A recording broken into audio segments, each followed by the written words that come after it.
I was like, we're a bit close, we're a bit too close for comfort here. We're in the period of the Enlightenment, is what they call it. Yeah. And look at their logo, and it doesn't even take any deciphering this one. There's a pyramid with an angel on top, with a McDonald's-style M presiding over the pyramid. So essentially, you've got more messianic imagery in the logo of a corporate symbol. You know, and all I can think is this company, Schweppes, they teamed up with Cadbury's. They're instrumental in destroying the health of the world because they create sugary drinks and, you know, aspartame-ridden drinks and everything that goes with it. And they're using this symbology. So you can look at that on my blog yet again because it's all on there. Very interesting.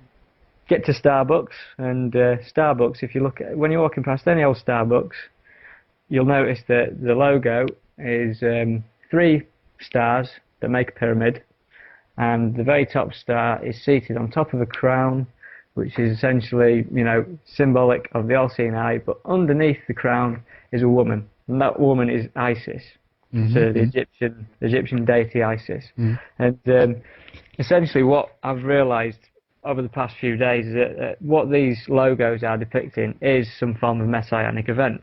Yeah. And when you look into a book, there's a book called The Secret Teachers of All Ages from 1928 by Manly P. Hall. Indeed. And states Isis is sometimes shown standing between 2 great pillars of Freemasonry. Yeah. So deity Isis stands between these pillars. So on the McDonald's logo, where you've got the M and you've got the M coinciding on the top of the pyramid, and the same on the Schweppes logo, where you got the angel stood on top of the pyramid, they're representing Isis. There's no other way of looking at it, in my personal opinion. Yeah. So basically, Isis is symbolic of the all-seeing eye. It's the same thing. Same as when you're looking, for instance, into the Holy Trinity and stuff, and you've got the Father, the Son, and the Holy Spirit. Yeah. There's the evidence of the kind of, you know, the ever-looming one who sees everything but isn't quite there. Do you know what I mean? Yeah. So anyhow, this stuff, this occult symbolism, it works on a dual level. You know, like optical illusions, for instance, you can now look at a picture and do you see the old woman or do you see the young woman? Yeah. It's got the duality, same as everything else when it comes down to religion. Yeah. Most people are attuned to see one thing, but it actually means another thing as well. But it depends which version you want to go with. There's 2 ways to look at it. And my opinion on everything with the occult is that it's working on a different plane outside of the 5 sense human reality. It's, you know, it's something that's working in the subconscious. Yeah. And going on that principle of mind before matter universe, when you're looking at this occult symbolism, and if one person is, say, looking at the Schweppes logo and they're drinking Schweppes and they're buying into this logo, they're buying into the brand, they're buying into all of it, they think they're just buying into a great drink, but they're also buying into this other thing. They're buying into this messianic event. And essentially, if you think about this mind before matter universe, if this stuff, this occult symbology is working on the subconscious, and it's working on the subconscious of a global population, then it's got the ability to still bring itself forward into matter. Do you know what I mean? So it's what you're saying is that with the help of all these knowing people, so to speak, this is propelled forward. Is that what you're saying? Yeah. For instance, like when someone goes to a McDonald's and they're buying into the McDonald's, you know how clever they got that anyhow, because it's beautiful. Right. But when they're going in and they're buying those McDonald's, they're also, you know, they're buying into the alternate thing, which is the symbol of, you know, this messianic event on top of a pyramid. You know, it's empowering it. It's building it into the subconscious, and that subconscious can precipitate into matter at the right time. And that's interesting, considering that many of these companies are so, I mean, they're global players. I mean, some of these companies have bigger, you know, a bigger economy and gain more money than certain countries do. Well, yeah, I mean, we've got no idea how they got so successful. I mean, you know, there's no reason for it, to be honest, apart from that there's something else there working with them.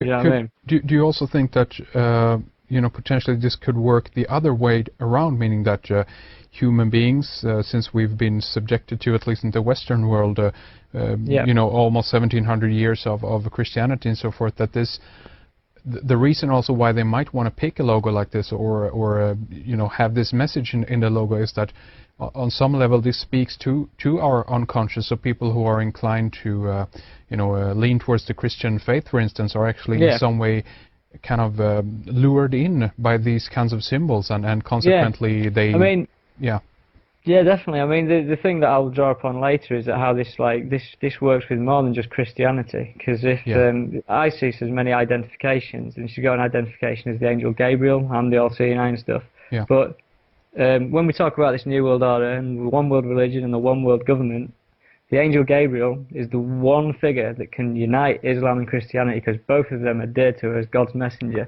Mm-hmm. So when you're looking at implementing this New World Order, it's got to be something that combines these two religions.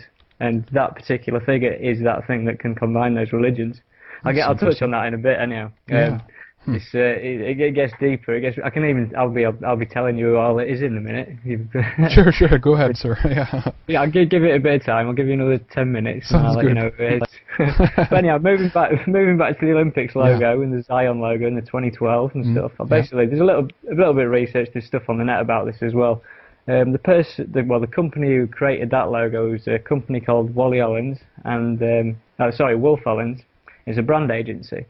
And this brand agency was set up by a chap called Wally Ollins, and this man was responsible for branding corporate Europe. So basically, GE Capital, all these logos that have kind of, sunk into the subconscious of sorts, these are all created by this man called Wally Ollins, who created the 2012 logo as well. And it turns out his dad was a Freemason. Nice. So the chances are that, there's an interview online where he references his dad trying to get him to be a Freemason. He never actually says whether he is or not, but the chances are it's in the family. And, there's these messages in the logos that this man's produced. It's a Freemasonic branding, company for corporate Europe. Yeah, wow. Essentially. Really interesting.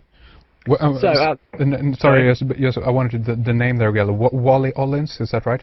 Wally Ollins. Right, yeah. Thank you. Okay. Wallyollins. Perfect, thank you. Right, and so at this point, you've got this connection to Freemasonry with the logo and stuff, and it moves much higher than Freemasonry. That's just like the outside protection for this stuff. I basically loaded up, Google Earth. Wanted to have a look at the London site from the air. I wanted to see, what it is that's so special about this place. And it just so happened that the particular site in Stratford was the only last bit of wasteland that was that was left vacant in London. It was the one last place that they could do things for something like the Olympics. So it's quite lucky that they had it in the first place. And what I noticed was I started looking at the actual street plan of this place. And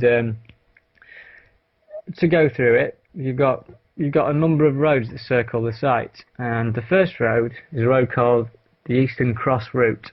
The East Cross Route, which is a reference to the Eastern Cross. The Eastern Cross is an Orthodox cross, and it's a modified version of the Patriarchal cross. It's got two smaller cross beams across the side. The next road down, you've got Carpenter's Road, which encircles the site. Carpenter, who was a carpenter? Oh, good old Joseph. Yeah, he was a carpenter, wasn't he? Yeah. Next road down, you've got a road called the Great Eastern Road. And obviously when you refer to something as the Great Eastern, it's obviously like the Great Eastern Star. So you look into the Great Eastern Star, it turns out that the Order of the Eastern Star is the largest fraternal organisation in the world that both men and women can join, and it was founded by someone highly connected with the Freemasons, and their symbol is the pentagram. So this is the next road down. Yeah. Moving on around the Olympic site. If you envisage we're encapsulating the whole Olympic site here, the next road along is Angel Lane. And obviously the famous angel is the angel Gabriel. So we've got Angel Lane here. Next road along, we've got Temple Mills Lane. Temple Mills, where the watermills belong to the Knights Templar. Yeah. So another connection there. The Knights Templar were the poor fellow soldiers of Christ in the Temple of Solomon. And then encapsulating all of this is Church Road. It's obviously another biblical road name. Yeah. So all the way around the Olympics 2012 site, which you could call Zion if you go with the logo, is biblical road names surrounding the whole site. There's not one road name that's not biblical. So you start looking at that and you think, what the hell is going on? Yeah. Because this site was supposedly a fluke that they found this, and you know what we're looking at is something that is clearly quite well planned. So if you move into, for instance, there's one road here that's called is the East Cross route is called the A12,